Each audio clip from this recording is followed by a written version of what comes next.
Hey YouTube, this is Drew with KIR TV. Sorry if I'm a little groggy right now. So we set up this tent 2 nights ago now. It was a Friday night we did it. It was actually at night.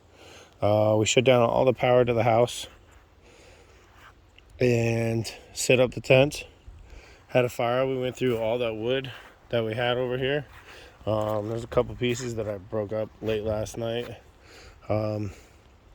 But the majority of that pile that was here, gone in, the matter of 6 hours, I'd say, from us just, burning it and trying to clear out more stuff. And it probably would have been gone faster if that's all I had to burn. And we weren't doing things as it came to us while we were working.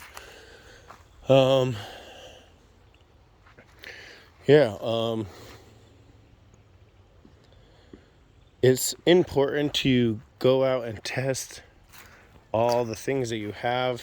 Granted, this is a bigger tent. I have multiple tents. I probably have about 6 or 7 different tents. This one here is the one that we use when we actually go out camping. It's good for the dogs, 2 people. It's a 6-person tent. It's good for 2 people and the dogs. So we have 2 dogs, one that's 80 pounds and one that's a little over 40 pounds. But yeah, so we have the dog bed and our bed there. So it's good. It's good for, you probably could put 2 little queen mattresses in there, blow-up mattresses, and have it be okay. And be set with that.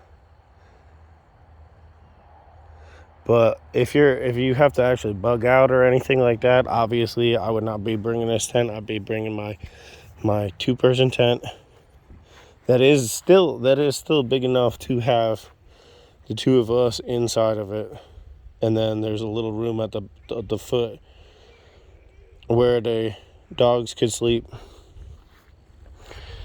And in that tent,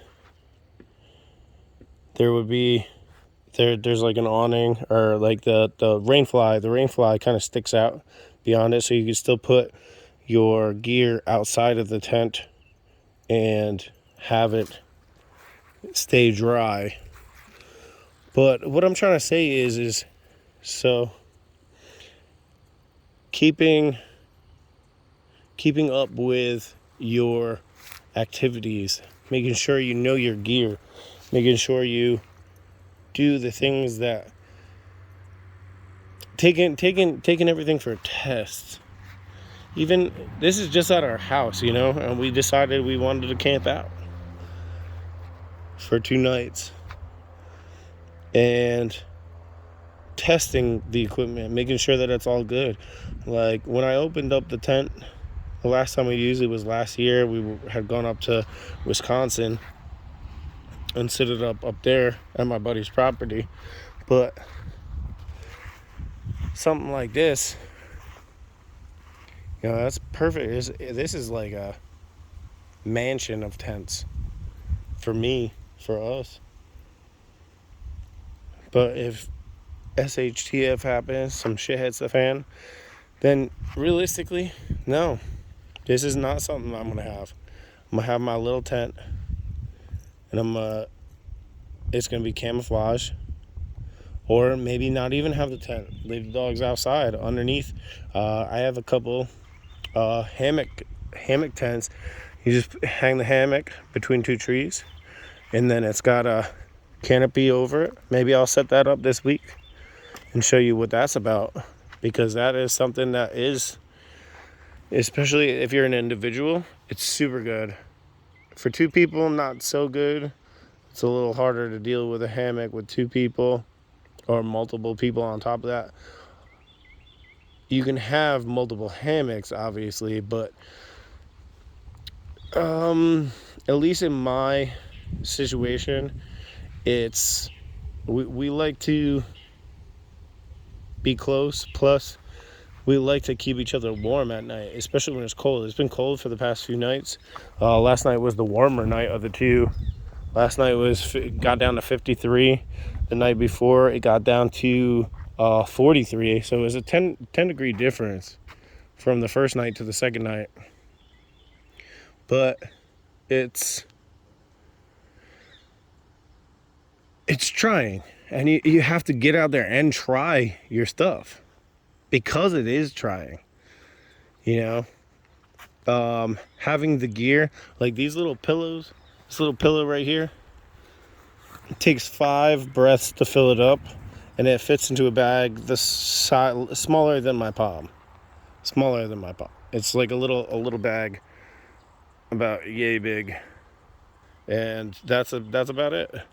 And like having stuff like that as a creature comfort, like I don't have to have something like that, but it is a nice thing to have in the circumstances of being outdoors. Or like, so we do hiking.